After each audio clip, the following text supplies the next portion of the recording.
جب تک بندہ غصہ ٹھنڈا کر رہا ہوتا ہے نا، جب غصہ ٹھنڈا ہو رہا ہوتا ہے نا، یعنی کہ کسی کے اوپر سختی کر کے، ظلم کر کے، زیادتی کر کے، نقصان پہنچا کر، کسی کے اوپر ظلم کرنے کے بعد بندہ کہتا ہے یہ اس کے بعد میرا غصہ ٹھنڈا ہوا ہے، تو بندے کو کہے ایک جملہ میرا سنبھال کے رکھ لیں اپنے پاس.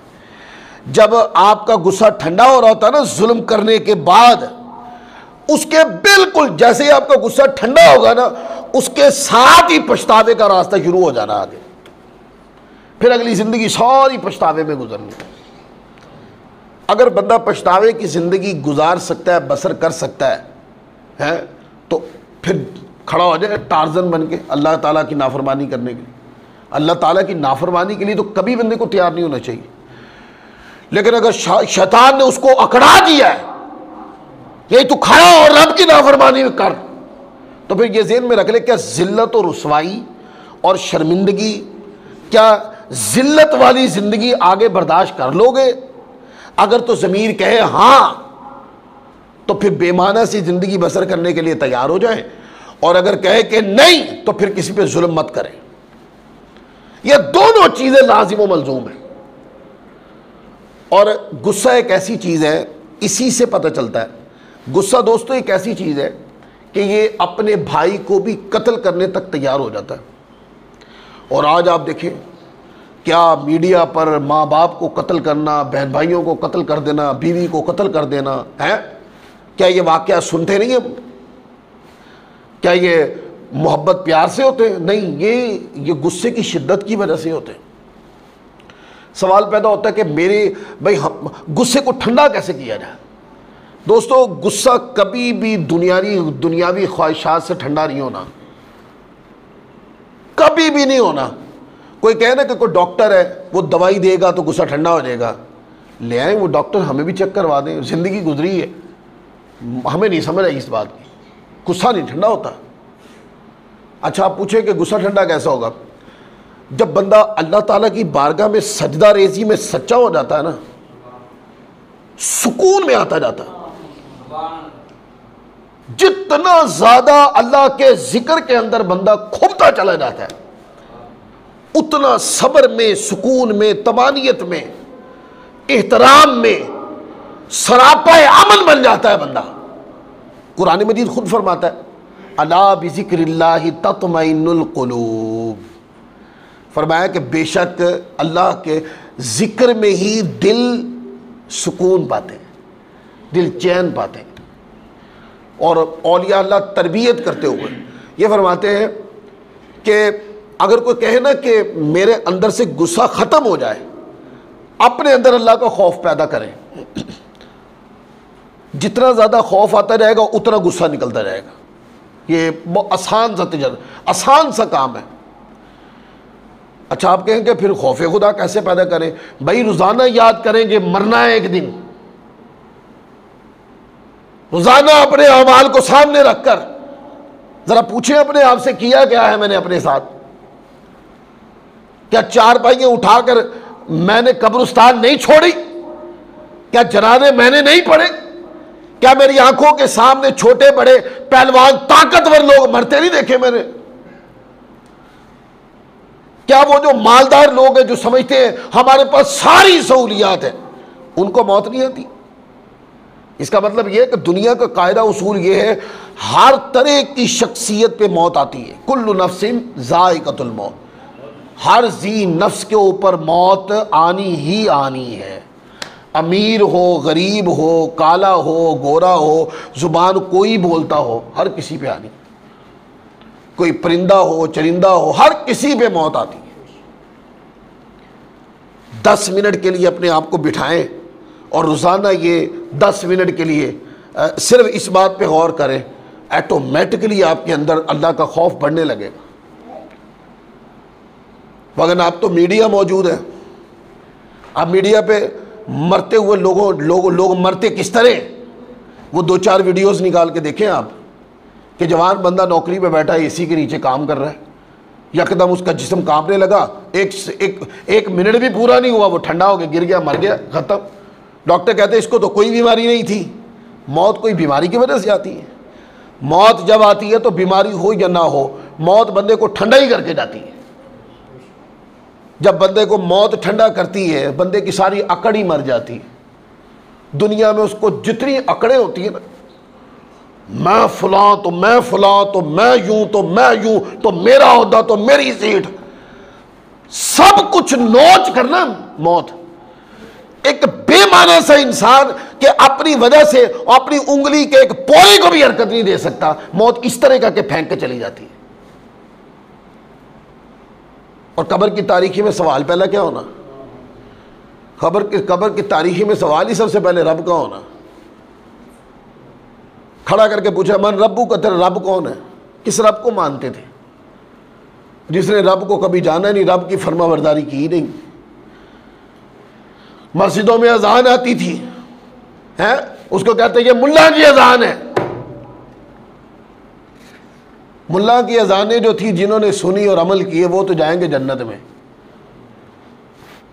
اب بتاؤ، آپ بتاؤ، ملا کی اذان، مسجد کی اذان کو ملا کی اذان کہنے والے کیا بنے گا آپ لوگوں کا؟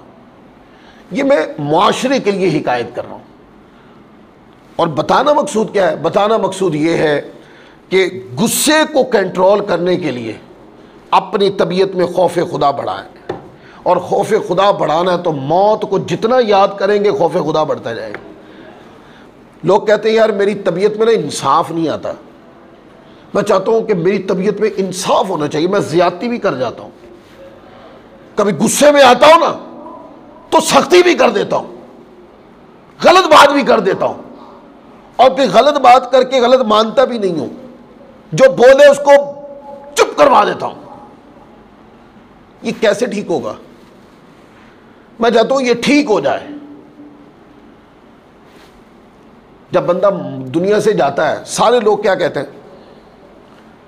لوگ کہتے ہیں یار اس کو اب تمہاری دعاؤں کی ضرورت ہے، ایسے ہی کہتے ہیں نا کہ یار اب نہ اس کو آپ کی دعاؤں کی، دعائیں کس کو ملتی ہیں؟ جو سراپا ظلم ہو یا جو سراپا امن ہو؟ بولیے، جس کی مسکراہٹوں سے لوگوں کی مسکراہٹیں ابلتی تھیں اس کو دعائیں ملتی ہیں، یا جس کے سائے سے بھی لوگ ڈرتے پھرتے تھے اس کو یہ ملتی ہیں؟ تو پہلے اپنے آپ کو سراپا امن بنانا ہے۔ اور اگر کوئی کہے کہ میں اپنی طبیعت میں عدل پیدا کرنا چاہتا ہوں تو یہ موت کو، قبر کو کثرت کے ساتھ معاشر کی ہولناکی کو ذہن میں رکھ لے۔ جو دنیا میں لینا دینا دنیا میں کر کے جان چھڑائیں، اس کو آگے مت بھیجیں، اس کو آگے کے لیے اکٹھا مت کریں۔ آگے جو کچھ بھی ہونا ہے وہ آپ کے اور میرے اختیار میں نہیں ہے۔ دنیا تماشا ہے۔ یہاں پر میں نے جو نصیحت کی وہ ایک نصیحت ہے، جب باہر جا کے کسی غیر معقول آدمی کے سامنے یہ بات کرو چھڑ پڑے اور تم ملا آئیں گے اور مولوی تیویں گلا کرتے۔ مولوی سچ کہتے ہیں، مولوی جھوٹ نہیں بولتے، اور سچی بات کہتے ہیں، جو بات کہتے ہیں وہ ہوتی ویسے ہی ہے۔ کیا پیاری موت ہے کہ بندہ دنیا سے گیا تو لوگ کہتے ہیں کہ یار بہت اچھا آدمی تھا، بڑے کرم کمائے اس نے زندگی میں، اس نے کبھی تکلیف نہیں دی کسی کو، بہت اچھا آدمی تھا، بڑا با اخلاق آدمی تھا، کبھی اس کی کوئی ایسی بات سننے کو نہیں ملی ہے۔ اور ایک جنازہ اٹھا، لوگ کہ شکر ہے جان چھٹی، پورے محلے نو جڑا نا ناکو چنے چبوائے ہوئے تھے، شکر ہے جان چھٹی۔ یہ کیا چھوڑا ہم نے؟ بندے کی زندگی کا رزلٹ ہے نا، خدا کی قسم جب اس کا جنازہ اٹھے گا نا پتہ چل جائے گا کہ اس نے زندگی میں کیا بویا ہے، کیا کاٹا ہے۔ اگر اس کی تاریخ کے علم کھڑے ہو جائیں تو پھر اس نے زندگی ستھری گزاری ہے۔ اور اگر اس نے لوگ اس کے جنازے میں بھی لوگ سخت کلامی کریں اور لوگ کہیں کہ یار شکر ہے اس کے جو ہے نا ظلم سے جان چھوٹی، تو پھر کچھ نہیں کیا۔ یہ جملے کوئی تعریفانہ جملے نہیں ہیں، ساڑی محلے جو ٹھاٹھ بہت ہے، اسی تو کسی بندے نو ساہ نہیں لین دیندے، ہمارے خاندان میں یوں ہے، سارا محلہ ہمارے سے ڈرتا ہے۔ یہ کوئی تعریفاتی کلمے، بدماشانہ کلمات ہے یار، یہ کوئی تعریف تھوڑی ہے، یہ تعریف کوئی نہیں ہے۔ تمہارے کے بات کی آگے نہ نکل جائے. تو غصے کو کنٹرول کرنے کے لیے یہ طریقے بتائیں. اللہ کے ذکر میں مصروف ہو جائیں. اور دوسرا اپنے یہ جو کہتے ہیں نا کہ بعض مرتبہ کہا جاتا ہے کہ یار فلاں بات تو اس کے لب پہ رکھی ہوتی جو اکثر اس کے منہ سے نکل جاتی. دوستو ایک جملہ دوسرے کو عزت دینا اور غلطی کی معافی مانگنا یہ اپنے لب کے اوپر رکھ لیں. آپ کو عزت کی ضرورت نہیں ہے, اللہ خود عزت دے دے گا آپ کو. اس کے لیے آپ کو بینر وینر نہیں لگانے پڑیں گے, نہیں. آپ اس کو اپنائیں, دوسرے بندے کو رسپیکٹ دیں. وہ نہیں دیتا آپ کو تو نہ صحیح. اور جب آپ دوسرے کو احترام دے رہے کس لیے؟ اللہ کی رضا کے لیے. جب مطمع نظر رب کائنات کی رضا ہے تو پھر گھبرانا کس بات سے؟ اللہ کی رضا کے لیے کر رہے ہیں نا. اور اگر زیادتی ہو جائے, آپ کو محسوس ہونے لگے کہ یار غلط کر دیا, اس سے پہلے کہ موت آئے اور یہ معافی لمبی ہو جائے, یہ مقدمہ دنیا سے منتقل ہو کے محشر کی طرف چلا جائے, یہ چھوٹی عدالت جو اختیار میں تھی اس سے نکل کر بڑی عدالت میں چلا جائے کہ یہاں پر عدل ہونا ہے اور برداشت نہیں کر پائیں گے ہم. اس سے پہلے اگر کوئی زیادتی کوئی غلطی ہو گئی, محسوس کر رہے ہیں کہ ہو گئی ہے, تو اس شرم کو بالائے طاق رکھ کے جا کے کہہ دیں کہ یار مجھے اللہ کی رضا کے لیے معاف کر دو. وہ دوسرا کہ میں نہیں کرتا معاف, پھر آپ معافی مانگیں. وہ کہے میں نہیں کرتا معاف, آپ اپنے رب کی بارگاہ میں سچے ہو جائیں, مولا میں تو چاہتا تھا یہ مجھے معاف بھی کر دے اور یہ میرے ساتھ راضی بھی ہو جائے, پر اس کو منظور نہیں ہے, پر میں پھر بھی اس سے راضی ہوں. اب کون غلط ہے کون صحیح ہے رب تو جانتا ہے کہ نہیں. تو غصے کو کنٹرول کرنے کے لیے کیا طریقہ ہے؟ اللہ کے ذکر میں مصروف ہو جائیں دوستو, اللہ کی عبادت میں مصروف ہو جائیں, نیک بندے کی صحبت میں جا کے, جہاں پہ نصیحت ہوتی ہو نا, یعنی ایسی نصیحت کہ جہاں پر یعنی کہ عیبوں پر بھی بات ہوتی ہو, ایسی مجلس میں جا کے بیٹھ جائیں. اور کیا کریں؟ موت کو کثرت کے ساتھ یاد کرو. کہہ رہے یار میرا دل نرم نہیں ہوتا. ایک اور بات کر دوں, لوگ کہتے ہیں کہ مجھے رونا نہیں آتا. میں نماز پڑھتا ہوں نا, میرے خوف خدا سے رونا ہی نہیں آتا. میں کہتا ہوں میرا دل نرم ہو, تاکہ میں جب عبادت کروں تو میں رب کی یاد میں روؤں. میں چاہتا ہوں میں روؤں, پر دل سخت ہے. دل سخت کیوں ہے؟ میرے دل کے اوپر دنیا کے تخیلات غالب آ چکے ہیں, دنیا کی روشنائیں غالب آ چکی ہیں, دنیا کی ضروریات میرے قلب پہ غالب آ گئیں. دنیا کی یاریاں, دوستیاں, تعلق داریاں یہ میرے قلب پہ غالب آ گئی ہیں. انہوں نے میرے قلب کو سخت کر دیا ہے. میں رب کی یاد میں رونا چاہتا ہوں پر رونا ہی نہیں آتا, کیونکہ میرے دل میں دنیا گھسی ہوئی ہے. اور جس دل میں دنیا ہو وہ دل کبھی اللہ کی رضا میں اور یاد میں روتے نہیں دوستو. اللہ کی یاد میں وہ دل, وہ قلب, وہ آنکھیں بہتی ہیں جن وجودوں میں, ذہنوں میں, جن قلوب کے اندر دنیا نہیں ہوتی. پھر آپ کہیں کہ دنیا نکالے کیسے؟ ہم تو چاہتے ہیں کہ دلوں سے دنیا نکل جائے. تو اس کا بڑا پیارا وظیفہ, اللہ کا کثرت کے ساتھ ذکر کریں اور کثرت کے ساتھ موت کو یاد کریں. جیسے جیسے آپ موت کو یاد کریں گے نا, موت ایک ایسی حقیقت ہے انسان نفسیاتی طور پہ اس کا انکار نہیں کر سکتا. کتنی باتیں ایسی ہیں انسان انکار کر دیتا ہے, اور فلاں واقعہ بھی ہو سکتا ہے, وہ جاؤ نہیں ہونا, ہو جاتا ہے نا انکار. موت اٹل حقیقت ہے, جتنا مرضی زور لگا لے, جتنا مرضی زور لگا لے, نفسیاتی طور پر انسان موت کا رد نہیں کر سکتا, موت کو چخمہ نہیں دے سکتا, موت کے مفہوم کو بدل نہیں سکتا, اپنے آپ کو یہ بات نہیں سمجھا سکتا انسان کہ مجھے موت نہیں آنی. کیا سمجھا سکتا ہے؟ نہیں سمجھا سکتا. موت آنی ہی آنی. انسان کہتا موت آئے گی, موت آ کے ہی رہنی ہے. موت مجھ سے پہلوں کو بھی آئی تھی, میرے بعد والوں کو بھی آئے گی, میں زندہ نہیں رہوں گا, مجھے بھی آ کے رہے گی موت. جب اس کو پتہ میری حقیقت ختم ہو جانی ہے, پھر اس کے بعد بنے گا میرا کیا؟ میں نے اللہ کی بارگاہ میں جانا ہے نا, میرا بنے گا کیا؟ ہاں میرا بنے گا تب کچھ اگر جس مالک کی بارگاہ میں موت کے بعد مجھے پیش کیا جائے گا، اگر میں اس کا فرما بردار ثابت ہوا تو میرا سب کچھ بن جائے گا، اور اگر میری دنیا کی ذلت و رسوائییں یا میرے دنیا کے ظلم و ستم یا میرے دنیا کی بد کرداری، اگر یہ نافرمانی اس سطح کی بڑی کہ موت کے بعد میرا رب مجھ سے راضی نہیں ہے، تو میرا کچھ بھی نہیں بچنا۔ تو اس طرح ذکر اللہ میں مصروف ہو جائیں اور اللہ تبارک و تعالیٰ عز و جل کے ذکر میں مدہوش رہیں اور موت کو کثرت سے یاد کریں۔ آپ یہ پریکٹس کر کے دیکھیں، 1 مہینے کے بعد آپ سجدے میں جائیں، آنسو نہ نکلے تو پھر مجھے کہیے گا۔ یہ وہ نصیحتیں ہیں کہ اولیاء اللہ جب اپنے مریدین کو، اپنے متبعین کو، شاگردوں کو اپنے پاس بٹھاتے تھے تو اللہ کی یاد میں کیسے روتے، عبادات کو کیسے خالص، علم طریقت جس کو کہتے ہیں، علم تصوف، وہ یہ پڑھاتے تھے۔ تو غصہ بھی اسی سے کنٹرول ہوتا ہے، بندے کی طبیعت میں عدل بھی اسی سے آتا ہے۔ اور میں کہوں دوسروں کے ساتھ انصاف کرنا بہت آسان ہے۔ مجھ سے پوچھے نا کہ دوسرے کو انصاف دینا مشکل ہے یا اپنے آپ کو انصاف دینا مشکل ہے؟ میرے نزدیک دوسرے کو انصاف دینا کوئی مسئلہ ہی نہیں ہے، کوئی کام ہی نہیں ہے۔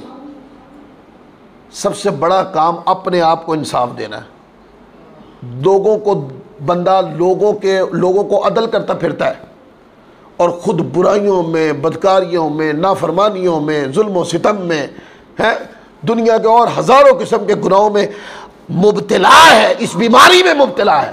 اپنے آپ کو انصاف ہی نہیں دے پاتا انسان، دنیا کو نصیحتیں کرتا پھرتا ہے۔ 4 بندے بیٹھ جائے بات کر لو گے، یار بہت سمجھدار آدمی، اور جب وہ دلیری سے گناہ کر رہا ہوتا ہے تو اپنے آپ کو سمجھا ہی نہیں سکتا۔ تو بات کہیں اور نہ چلی جائے، میں یہی ایک نقطہ سمجھا رہا تھا کہ جب غصہ آتا ہے نا، غصہ ایک ایسی بیماری ہے، جیسے ہی غصہ آئے گا گناہوں کا سمندر شروع ہو جائے گا، پانی بہنا شروع ہو جائے گا۔ غصہ ایک ایسی کیفیت ہے، جیسے میں نے کہا کہ غصے نے کائنات میں پہلا قتل بھی غصے کی وجہ سے ہی ہوا۔ آج لوگ مسئلہ پوچھنے کے لیے آتے ہیں، عجیب حیران قسم کی باتیں لوگ، یعنی کہ اس طرح کے مسئلے آتے ہیں، غصہ کنٹرول کرنا ہی نہیں، غصہ کنٹرول کرنے کی کبھی پریکٹس ہی نہیں کی، اپنے آپ کو کبھی کول مائنڈ کرنے کا سوچا ہی نہیں، ہمیشہ آنکھیں ماتھے کے اوپر رکھی ہیں، کبھی دوسرے کو عزت دینے کے مفہوم کو اپنے دماغ میں ہوا بھی نہیں لگنے دی، غصے میں آ کے بیوی کو طلاق دے دی، پھر کہا جی وہ ایسے ہو گیا جی، یہ طلاق ہو گئی ہے۔ جی ہو گئی ہے طلاق، جو آپ نے کیا ہو گئی طلاق، نہیں میں نے تو وہ غصے میں دی تھی۔ کبھی مسکرا کے بھی طلاق ہوتی ہے۔ اس طرح کے درجنوں مسائل جو لوگ بیٹھتے ہیں ہمارے پاس آتے ہیں، ہم سنتے ہیں ان سارے مسائل کو۔ لہذا غصہ جو ہے نا، غصہ یہ جائز کرنا اچھی بات ہے، لیکن جائز بھی حد سے باہر نہیں جانا چاہیے۔ مطلب بچے نماز نہیں پڑھتے نا تو غصہ کرنا چاہیے، لیکن یہ غصہ ابل کے حد سے باہر نہیں جانا چاہیے کہ اگر یہ حد سے باہر گیا تو آپ اس کا ڈائریکٹ جو اثر ہے نا بچوں کی تربیت پہ پڑے گا۔ کیا جائے گا غصہ، بچوں کو سمجھایا جائے گا، نماز پڑھنی ہے بچوں کو، یہ بات بتانی ہے، بچوں کی ماں کو بھی بتانا ہے کہ نماز پڑھنی ہے یہ، اور اس میں غصہ کرنا جائز ہے پر اس کو حد میں رکھ کر۔ لیکن اکثر مقام پر غصہ جائز ہے اور الٹی منتی کے ساری، یہ سارا بیان غصے کے علاج پہ ہو جانا آج، الٹی منتی کے، جہاں پہ غصہ کرنا چاہیے وہاں باپ نے کبھی غصہ کیا ہی نہیں، بچے نماز ہی نہیں پڑھتے، قرآن ہی نہیں پڑھے، ان کا کردار کیا ہے، کبھی باپ نے غصہ کیا ہی نہیں۔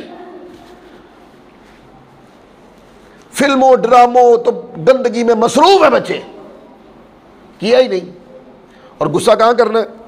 بچہ لڑ کے آ گیا نا، اس نے کہا جی فلاں نے مینوں ماریا، تو پھر شیر بن کے باہر آ گئے، ابا جی آ گئے ہیں جی، یعنی کہ جو جگہ غصہ ناد نکالنے کی تھی وہاں جو ہے نا وہ سارا غصہ کٹھا کر کے سارا لے کے باہر آ گئے اور ایک محلے میں فساد کھڑا کر دیا۔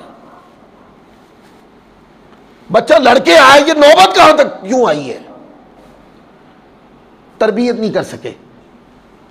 تو جو محل ہے غصے کا اس پر کبھی غصہ نہیں آئے گا، اور جو محل نہیں ہے جہاں پہ صبر کرنا ہے، جہاں پہ اپنے آپ کو کنٹرول کرنا ہے، نہیں، وہاں پر غصہ نکال دیا سارا۔